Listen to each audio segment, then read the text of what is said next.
When I found out that The Wheel of Time was going to be turned into a TV series, which was based off this epic sprawling fantasy book series, and they were going to make Moiraine Damodred, the lead of the show, gay, I was super excited. Now, 2 years later, we have got season 2 and we have season 3 in production as we speak. I've watched season 2, and between the epic betrayal between Moiraine and her ladylove Siuan and some storytelling that doesn't quite hit the spot, I have thoughts. I'll quickly recap season 1, but if you do want a more in-depth look into that, go check out my review and my rather fangirly reaction to when I found out it was gay. Links in the title cards. So we've got Moiraine Damodred. She is a mage, and she is one of a group called the Aes Sedai who are able to touch the One Power.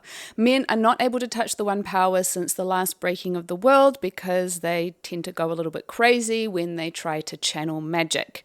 Moiraine has been on a quest for the last 20 years to try and find the Dragon Reborn. The Dragon Reborn is the reincarnated soul of the man who can channel the One Power and caused the breaking of the world many centuries ago and plunged it into chaos. His prophesied return could lead to another breaking of the world if captured by the Dark One. She arrives in an area called the Two Rivers, a very remote place where she finds 5 young people who could all potentially be the Dragon Reborn, but she's not sure which one it is. Among these 5 young people, we've got Perrin, Egwene, Nynaeve, Rand, and Mat. Shortly after arriving, the Trollocs arrive, which is the army of the Dark One, and after a pretty epic fight, she escapes with these 5 people to take them back to the White Tower. And when we get to the White Tower, we realize that Moiraine has been doing this quest in secret because of the politics in the White Tower prevents her from being open about it. She also has another secret. She is in love with the leader of the Aes Sedai, which is super taboo, but unfortunately her quest comes above everything else, and in order to be able to continue to save the world, she needs to be banished from the White Tower, and there's this beautiful scene between her and Siuan, her beloved, her secret beloved, where they basically give each other marriage vows. After her banishment, she takes her wards with her, and it is revealed that the Dragon Reborn is Rand, so she and Rand journey to the Eye of the World to try and destroy the Dark One. But that's not what happens. Unfortunately, Rand ends up releasing the Dark One's right-hand man. And realizing how destructive his powers could be and his fear of hurting his friends, he asks Moiraine to lie and say that he died in this confrontation. Meanwhile, the Dark One's left-hand man, called Ishmael, has cloaked Moiraine's power from her, so she can no longer touch the One Power, and she is so devastated that she says yes to Rand. Rand leaves, and we're left with a broken-looking Moiraine. So then we pick up in season 2. It's been months. All of the 5 young people are scattered across the continent, and Moiraine is struggling to deal with the fact that she can no longer touch the One Power. Egwene and Nynaeve are living at the White Tower as novices. Mat, who abandoned his friends in the last season, has been captured by Liandrin, a red Aes Sedai, and is being kept locked up. Perrin has joined a group who are searching for dark friends, i.e. friends of the Dark One, and we've got Rand who is hiding out in a village somewhere. And from there, they all go on a journey that brings them together at the climax of the season. High level, what were my thoughts? Well, I thought it was a bit of a mixed bag. There were some storylines that I thought worked, and there were some storylines that I thought really didn't.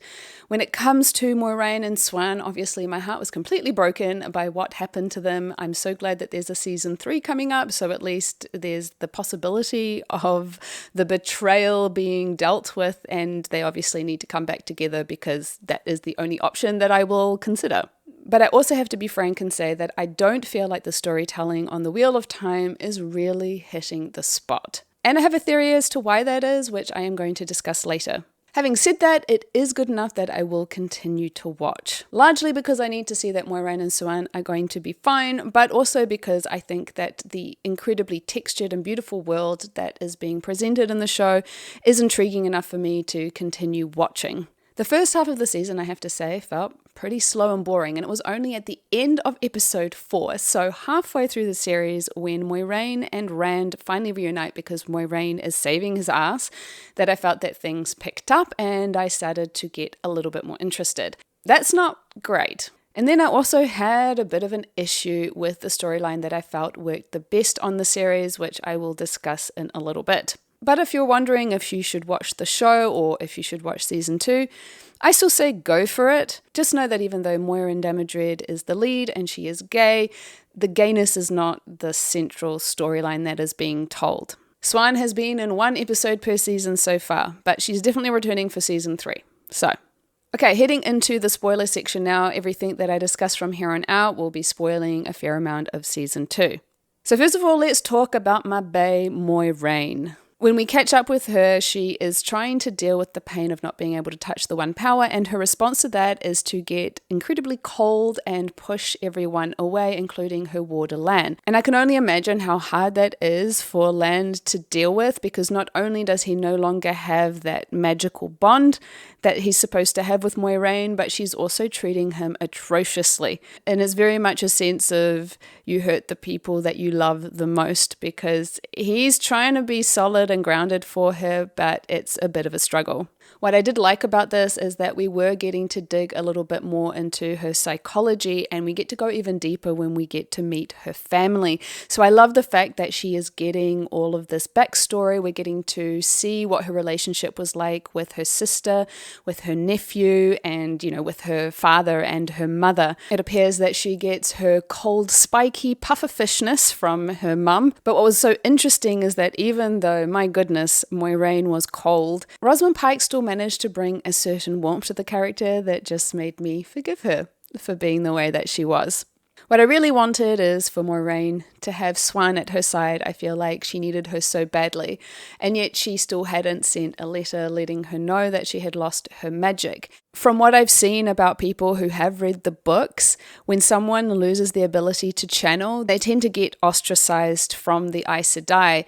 You didn't really get to understand what the social consequences would have been for Moiraine if she had genuinely lost her powers. And this comes down to one of the major issues that I have with the show, which I will discuss later. But through getting this backstory, we get to understand how much Moiraine has sacrificed in order to be on her quest to search for the Dragon Reborn. And we get this lovely flashback to when she was younger and in love with Siuan, and how they dreamed of being fishwives on the river and having the simple life. But unfortunately, that's not what was in store for them.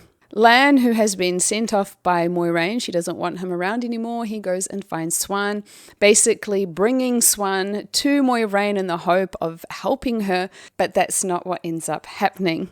Siuan ends up betraying Moiraine, and Moiraine ends up betraying Siuan in this heartbreaking moment. And all I really wanted was Moiraine to get a little bit of love and tenderness from her woman, but that wasn't going to happen.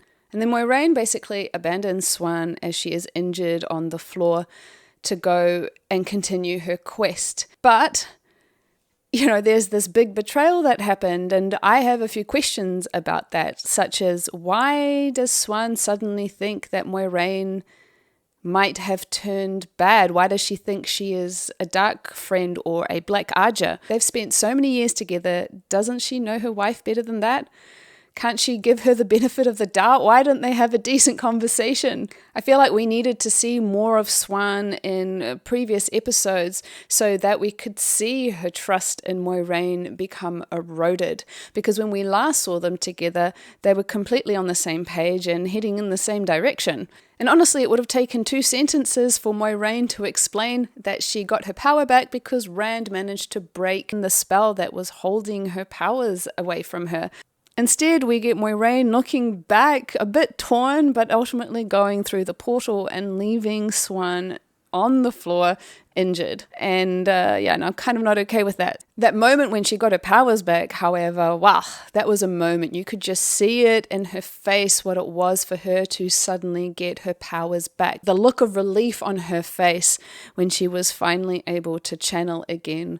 It was a glorious moment. But what was even a more glorious moment was in the finale when she is destroying the boats that are preventing Rand from claiming his position as the Dragon Reborn. It was a thing of absolute beauty. It was such a gorgeously shot scene, and the way the weaves were working and the intensity that Moiraine was working with, it was chef's kiss. I have to say that was probably one of my favorite scenes in the entire season, just for how gorgeous it was. My second favorite scene for Moiraine is when Moiraine and Lan finally reunite and she opens up the bond again between them. I love the fact that we've got this basically a queer platonic friendship between Moiraine and Lan. It is absolutely lovely. And yeah, I think Moiraine should be apologizing to Lan for how she treated him. He was such a complete rock for her and basically saved her. And that's what a good warder should do. So 10 out of 10 for that. In my season 1 review, I talked about how I wanted to see more of the Aes Sedai, and I was not let down. We got to go straight back into the White Tower with Egwene and Nynaeve as they were novices. Having Liandrin be revealed as a Black Arger was completely unsurprising. We absolutely knew from the start that she was a bad guy just by the way that she was introduced in season 1. I loved the fact that we got to see Alana more because she's probably my second favorite Aes Sedai after, well, third favorite Aes Sedai after Moiraine and Siuan.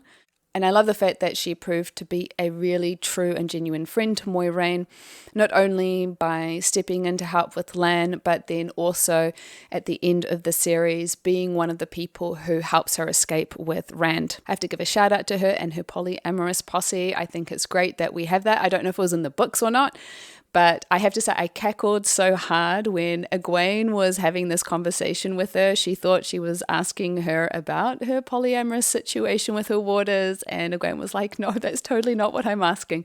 So that was a good moment. When it comes to the 5 from the 2 rivers, one of my complaints last season was that I didn't really feel we got to know them enough, and that as a consequence, I didn't really care about them. That has improved this season for some of them, which is great.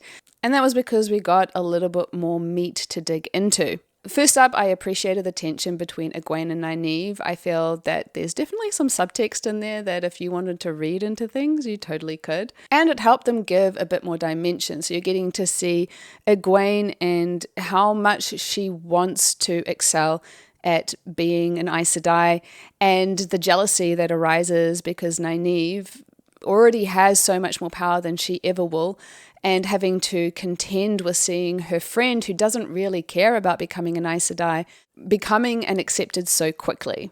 I feel that gives a good interpersonal dynamic that we could play off. Speaking of Egwene, I thought her storyline in the second half of the season was probably the best of the season, and when she's captured by the Seanchan and imprisoned to be used for her power, I thought it was both powerful and it also made me uneasy. It was powerful because we got to see what Egwene is made of. We got to see her willpower and her unbreakable spirit. As a character, she had something to play against, and it made the storyline dynamic. She had purpose to resist and overcome her oppressor. When she tells Rhaena she will kill her, it was a really strong beat, and there was a sense of satisfaction at seeing her go through with it, even though it was very brutal. I found myself paying attention to the storyline with interest, but it made me uneasy because it also required Egwene to go through this awful violence and to maybe lose some of her humanity in the process. Rhaena essentially becomes her abuser, which all too clearly parallels the kind of power dynamics that many women experience in abusive situations. It doesn't matter that it's a woman doing it to Egwene. It felt like violence against women because, well, only women can channel and only women would find themselves in the situation in this world. This happens so often in storytelling, and I guess I'm just a bit tired of this. And some of you are too, if comments on my review of One Night are any indication. I'm just glad that it wasn't explicit SA that was depicted, but it felt like it was just 1 degree off that. So yeah, probably my favorite storyline of the season, but I'm also a bit conflicted about that. But I have other issues with the season that made me feel like the storytelling wasn't quite hitting it on the head. I mentioned before that I felt like the first half of the season was slow. Up until then, it felt like the story was meandering. Some characters with more purpose than others, but they basically felt like they were treading water.